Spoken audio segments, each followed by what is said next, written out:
안녕하세요. 오늘 저희 손에 아주 흥미로운 자료 묶음이 하나 들어왔습니다. 네, 안녕하세요. 이후경 정신건강의학과 전문의가 작성한 연구 보고서인데요. 제목이 변형된 의식 상태의 신경현상학적 통합 및 다차원적 임상응용. 하하, 제목만 들으면 조금 어렵죠? 네, 약간 잠이 올 것 같기도 한데 내용을 들여다보면 정말 흥미진진합니다. 최면, 자각몽, 그리고 유체이탈. 그렇죠. 살면서 한 번쯤은 들어봤지만 어딘가 좀 신비주의나 오컬트 영역처럼 느껴졌던 그런 현상들이잖아요. 맞아요. 근데 2026년 현재 최첨단 외과학은 이걸 완전히 다르게 보고 있거든요. 바로 그 지점입니다. 그래서 오늘 저희의 목표는 명확합니다. 이 세 가지 특별한 의식 상태가 뇌에서는 대체 어떻게 다른 건지 딱 선을 긋고요. 네. 그리고 그 지식이 단순히 그냥 신기하다 해서 끝나는 게 아니라 우리 삶, 특히 정신건강 치료나 잠재력 개발에 어떻게 실질적으로 적용될 수 있는지. 그래서 이걸로 뭘 할 수 있는가까지. 네, 거기까지 한번 깊게 파고들어 보는 겁니다. 좋습니다. 신기한 현상에서 쓸모 있는 도구로 관점을 바꾸는 거네요. 그럼 가장 익숙한 최면부터 시작해 볼까요? 네, 그게 좋겠네요. 영화 같은 데서 보면 시계추 흔들다가 잠에 빠지는 장면이 너무 많아서 저도 모르게 최면은 잠이다 이렇게 생각했는데 이 보고서는 전혀 다르다고 하더라고요. 그렇죠. 그게 가장 큰 오해 중 하나입니다. 해리된 제어 상태라고 하던데 이건 좀 낯선 용어예요. 네. 해리된 제어, Dissociated Control. 이걸 푸는 것부터 시작해야 하는데요. 최면은 잠이 아니라 오히려 극도로 집중력이 높아진 상태에 가깝습니다. 집중 상태요? 네. 해리된 제어라는 건 말 그대로 제어, 즉 통제 기능이 분리되었다는 뜻이에요. 우리 뇌의 여러 기능 중에 딱 필요한 일부만 남지고 나머지는 잠시 꺼두는 상태. 2016년하고 17년에 스탠퍼드 대학의 데이비드 스피결 교수팀 연구가 이걸 아주 명확하게 보여줬거든요. fMRI로 보니까 뇌 네트워크가 그냥 극적으로 재편성되는 거예요. 뇌 네트워크가 재편성된다고요?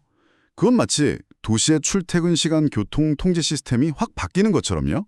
아주 적절한 비유입니다. 딱 그래요. 크게 세 가지 변화가 일어나는데요.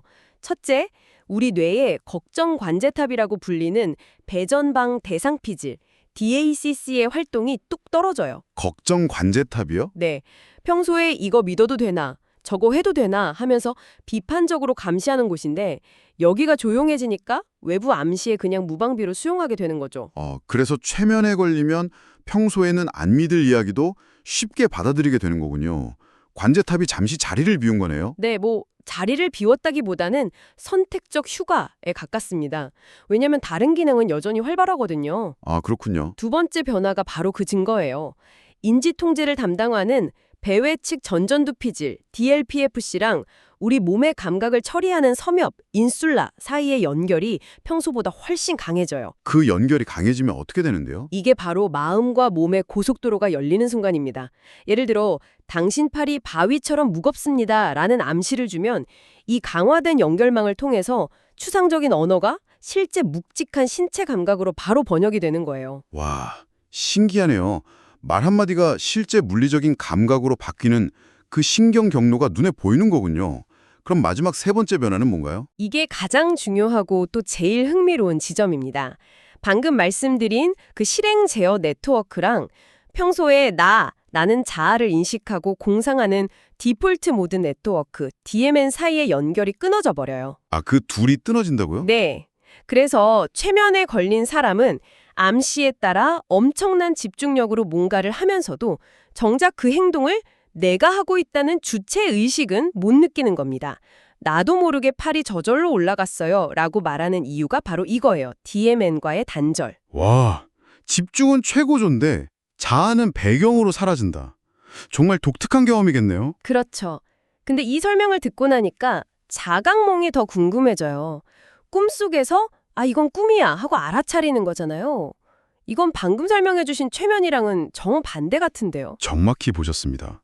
자각몽은 최면과 거의 정반대 현상이라고 할 수 있어요. 오히려 희미했던 나를 꿈속에서 되찾는 경험이니까요. 맞습니다. 보고서에서는 이걸 하이브리드 의식 상태라고 부르는데 REM 수면이라는 몸의 생리적 상태랑 깨어있을 때랑 비슷한 인지 상태가 결합된 거거든요. 가장 강력한 증거가 40Hz 대역의 감마파 동기화 현상이에요. 감마파요? 그럼 꿈을 꾸다가 이건 꿈이다. 깨닫는 그 순간 뇌에서 뭔가 스위치가 켜지는 건가요? 네, 말 그대로 스위치가 켜집니다. 특히 보통 꿈을 꾸다가 중간에 깨닫는 DILD 방식의 자각몽을 꿀 때요. REM 수면 중에는 보통 활동이 줄어드는 전두국 피질이나 배외측 전전두 피질, 그러니까 DLPFC가 순간적으로 재활성화돼요. 아, 그 영역들이 뇌의 CEO 같은 곳이라고 들었던 것 같아요. 맞아요. 자기 성찰, 계획, 의사결정 같은 고차원적인 기능을 하는 곳이죠. 잠자고 있던 CEO가 꿈속에서 다시 깨어나서 업무를 시작하는 겁니다. 뇌의 CEO가 깨어난다. 비유가 확 와닿네요. 저도 가끔 자각몽을 꾸는데 꿈인 걸 깨닫고 하늘을 날아보려고 하면 꼭 마음대로 잘 안 되더라고요. 그렇죠. 이게 바로 그 CEO의 통제력이 아직 불완전해서 그런 거겠군요. 하하, 아주 재미있는 경험이고 정확한 분석입니다. 자각몽 상태라고 해서 전두엽 기능이 100% 활성화되는 건 아니거든요. 그리고 또 하나 중요한 영역이 설전부라는 곳인데 이 부위가 자각몽 중에 활성화가 돼요. 설전부요? 네, 프리큐니어스. 이 부분이 1인칭 시점의 자아인식, 즉 내가 여기 있다는 느낌을 만드는데 핵심적인 역할을 합니다. 꿈이라는 가상현실 속에서 나라는 주인공이 분명히 존재한다는 신경학적 증거인 셈이죠. 알겠습니다. 최면은 나를 잊는 집중, 자각몽은 꿈속에서 나를 찾는 각성, 그럼 마지막으로 유체이탈, OBE는 뭔가요? 네, 자기 몸을 천장에서 내려다보는 경험이라니 이건 앞선 두 가지랑은 또 다른 차원의 이야기 같아요. 뇌과학은 이 미스테리한 현상을 어떻게 설명하죠? 유체이탈의 비밀을 푸는 열쇠는 측두 두정 접합부 TPJ라는 뇌 영역이 있습니다. TPJ요? 네, 이 TPJ를 우리 뇌의 통합 내비게이션 시스템 아니면 GPS 허브라고 생각하시면 쉬워요. 뇌 속 GPS 허브요? 네, 시각 정보, 촉각 정보, 그리고 내 팔다리가 어디에 있는지 아는 고유수용성 감각, 이 모든 걸 모아서 현재 내 몸은 이 공간에 여기에 있다는 3차원 지도를 실시간으로 만들어내는 곳이에요. 흥미롭네요. 근데 그 GPS가 갑자기 오작동을 일으키면 어떻게 되는 건가요? 내비게이션이 현재 위치를 엉뚱한 데로 찍는 것처럼요. 바로 그겁니다. 뇌졸중이나 간질발작, 아니면 외부의 강한 전기 자극 같은 걸로 이 TPJ 기능에 오류가 생기면 뇌는 들어오는 감각 정보들을 제대로 통합을 못해요. 아, 혼란이 오겠네요. 그렇죠. 시각 정보는 나는 방 안에 있다고 하는데 몸의 위치 감각 정보는 제대로 처리가 안 되는 거죠. 이때 우리 뇌가 이 모순을 해결하려고 해석을 내놓는데 그게 바로 내 의식이 몸을 빠져나와서 바깥에서 몸을 보고 있다는 결론입니다. 아, 그러니까 영적인 현상이 아니라 뇌의 자기 위치 인식 시스템이 만들어낸 일종의 해석 오류군요. 네, 그게 현재 신경과학의 정설입니다. 나는 내 몸 안에 있다는 기본 설정값이 흔들리는 거죠. 와, 정리가 되네요. 자각몽이 전두엽의 통제 회복이라면 유차이탈은 TPJ의 통합 실패, 원인이 전혀 다르군요. 맞습니다. 메커니즘 자체가 근본적으로 달라요. 이 세 가지를 명확히 이해하는 게 이걸 안전하고 효과적으로 활용하는 첫걸음이 되는 겁니다. 자, 그럼 이제 가장 궁금했던 부분으로 넘어가 보죠. 뇌의 작동 원리를 알았으니 이걸 우리 삶에 어떻게 써먹을 수 있을까 하는 점인데요. 네, 그렇죠. 보고서에서 특히 PTSD나 반복되는 악몽 치료에 대한 구체적인 프로토콜이 인상 깊었어요. 이게 실제로 임상에서 쓰이는 방법인가요? 네, 보고서에 나온 통합적 악몽 치료 프로토콜은 최신 연구 기반이라서 일부 선도적인 치료센터에서는 실제로 적용하고 있는 아주 효과적인 3단계 접근법입니다. 3단계요? 네, 이 프로토콜의 핵심은 악몽을 그냥 기분 나쁜 꿈으로 보는 게 아니라 처리에 실패한 공포 기억이 뇌에서 계속 재상영되는 현상으로 보는 거예요. 아, 재상영되는 거다. 네. 그래서 뇌가 스스로 변하는 능력, 즉 신경 가소성을 이용해서 이 공포 회로를 아예 새로 연결하는 게 최종 목표입니다. 공포 영화를 계속 트는 뇌 속 영상기를 멈추고 필름을 바꿔 끼우는 거네요. 단계별로 어떻게 진행되죠? 1단계는 안정화입니다. 트라우마를 다루기 전에 환자가 기댈 수 있는 안정기지를 먼저 만들어야 하거든요. 이때 최면이 아주 유용해요. 최면을 여기서 쓰는군요. 네. 마음속에 어떤 위협도 없는 안전지대를 생생하게 만들고요. 손가락을 맞대는 것 같은 특정 동작이랑 그 평온한 감정을 연결하는 앵커링 기술을 씁니다. 앵커링이요? 네. 그러면 나중에 불안감이 밀려올 때 그 동작만으로도 즉시 안정감을 찾을 수 있죠. 이건 뇌의 공포경부 시스템인 편도체의 과도한 흥분을 의식적으로 낮추는 일종의 신경학적 소화기를 만들어주는 과정이에요. 먼저 마음의 안전벨트를 단단히 매는 거군요. 굉장히 중요하겠네요. 그렇습니다. 안전벨트 비유가 딱 맞네요. 그리고 그 후에 2단계 재구성으로 넘어갑니다. 이건 깨어있는 상태에서 진행하는데요. 이미지 리허설 치료, IRT라고 불러요. 이미지 리허설 치료. 네, 환자한테 악몽 내용을 떠올리게 한 다음에 그 결말을 의식적으로 긍정적인 방향으로 바꿔서 반복적으로 상상하게 하는 거예요. 예를 들어 괴물한테 쫓기는 꿈이면 뒤돌아서서 괴물이랑 대화를 한다거나 재밌네요. 네, 아니면 갑자기 내가 거인이 돼서 괴물을 손해주는 식으로 시나리오를 새로 쓰는 거죠. 핵심은 무력감을 통제감으로 대체하는 겁니다. 아, 기존의 공포 기억 회로를 약화시키는 거군요. 맞습니다. 그리고 마지막 3단계는 드디어 꿈속으로 직접 들어가는 겁니다. 꿈속으로요? 네. 꿈속 개입. 가장 강력한 단계죠. 평소에 현실 검증 훈련으로 자각몽 능력을 키워요. 그리고 마침내 악몽 속에서 이건 꿈이야. 자각에 성공하면 도망치는 대신 꿈의 내용을 실시간으로 바꾸는 연습을 하는 거죠. 2단계에서 연습했던 새로운 시나리오를 직접 실행에 옮기는 거군요. 바로 그겁니다.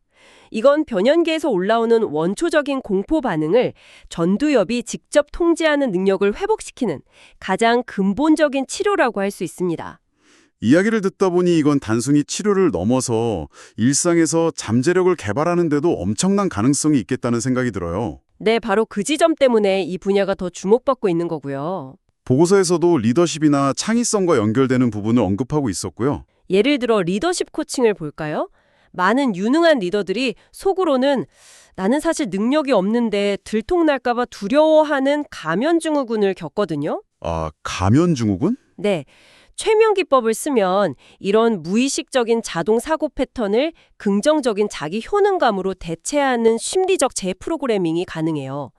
또 과거에 최고의 성과를 냈던 몰입 상태의 감각을 특정 동작에 앵커링해서 중요한 순간에 그 상태를 바로 불러올 수도 있고요. 창의성 측면에서는 자각몽이 거의 치트키처럼 들리던데요. 물리법칙의 제약이 없는 완벽한 시뮬레이션 공간이라니. 그렇죠. 보고서에 따르면 실리콘밸리의 몇몇 혁신가들은 해결 안 되는 문제를 잠들기 전에 되새긴 다음에 자각몽 인큐베이션 기법을 쓴다고 해요. 꿈속에서 일을 하는 거네요. 네. 꿈속에서 가상으로 시제품을 조립해 보거나 아인슈타인이나 스티브 잡스 같은 가상의 멘토를 만들어서 토론하면서 통찰을 얻는 식이죠. 깨어있을 때 논리로는 불가능했던 창의적인 연결이 꿈속에서는 훨씬 쉽게 일어나니까요. 정말 강력한 도구들이네요. 하지만 언제나 그렇듯 이렇게 강력한 도구에는 반드시 어두운 면이나 위험이 따르기 마련이죠. 물론입니다. 그 점을 관가해서는 절대 안 됩니다. 이 보고서에서도 안전 문제를 굉장히 강조하던데 어떤 부작용들이 있을 수 있나요? 잘못 사용하면 득보다 실이 훨씬 클 수 있습니다.